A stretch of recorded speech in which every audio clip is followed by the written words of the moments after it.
તો આજે મારા વ્રતનો ચોથો દિવસ છે અને બેન ભાઈ બેઠી લોયા બનાવડાવે મમ્મી અને વ્લોગ એટલે ના બનાવ્યો કારણ કે હમણાં લેસન બહુ હતું એટલે હું ભીંડાલું સીધો મેં નહીં લીધું છે. હવે વારો લાવી દઉં.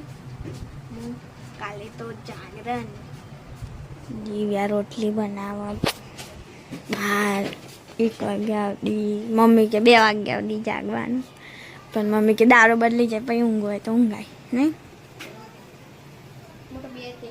આરામથી 2 વાગ્યા સુધી જાગતા ખાલી છેલ્લા વર્ષે હું બે હા તો હતા ને 3 વાગ્યા ખાલી 4 વાગ્યા પછી ગયા 12 વાગ્યા આમ ઓછો મોસો 1 વાગ્યા સુધી જાગું. કલર આવ્યો ને મહેંદીનો જોયો દેખ્યો 1-2 વાગ્યા સુધી જાગું.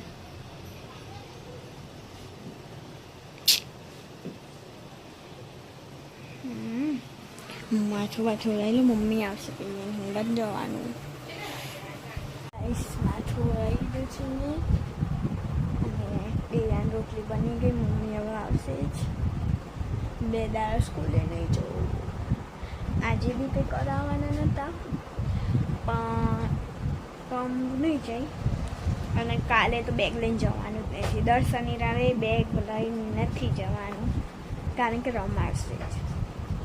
તો ખાલી ખોટું થઈને આમ થાકી બાકી હું આમ રમત કરવાનું પછી રાતે જાગરણ થાકી જઈએ ઊંઘ ના આવે. બપોર બી નહીં ઊંઘવાનું. આવી ગયા હવે આઈડી ઓફિસ છે ને એની પાછળ બી એક નાની ઓફિસ એ કરવા જઈશું નીચે પત્તી બહારના સેટ થાય. લોકોએ ખાલી મેન મમ્મી ફ્રૂટ ખાધું. આ લોકોએ ભીંડાનું શાક જઈશું. 5:34 થાય. હું ઉઠી ગઈ. બપોર ઊંઘી ગયા હતા. હું દિવ્યા ઊંઘી ગઈ હતી.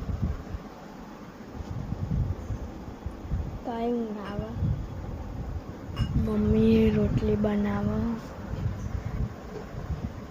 મારી માટે અને સૂકી ભાજી બનાવો મતલબ કે કશું નાખવાનું નહીં ખાલી મરચાં મોરી અને રસ અને રોટલી મોરું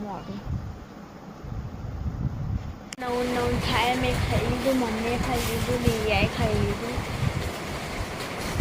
અને ચોક્કસ મકોડા આવે એટલે પપ્પા આવશે. હવે વરસાદ ચાલુ બહાર. કાલ તો મારે જાગરણ કાલે 10 વાગી ગયા. ઊંઘી જઈશું.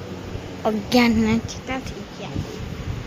11:23 થઈ ગઈ. Good night.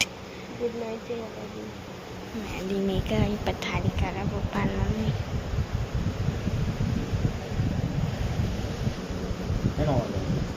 બંગડી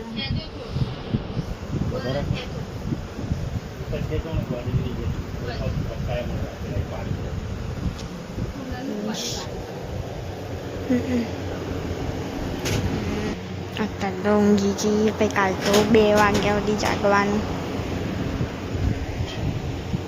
એ ઊંઘી જામ બતાય મહેંદી. Good night. ગુડ નાઇટ પપ્પા. ગુડ નાઇટ જય માતાજી. તો ગુડ નાઇટ ગાઈસ. મળીએ કાલ નવા વ્લોગમાં. ત્યાં સુધી હરે કૃષ્ણ. કાલ તો બહાર જઈશું રાતે. Bye bye. જય દ્વારકાધીશ.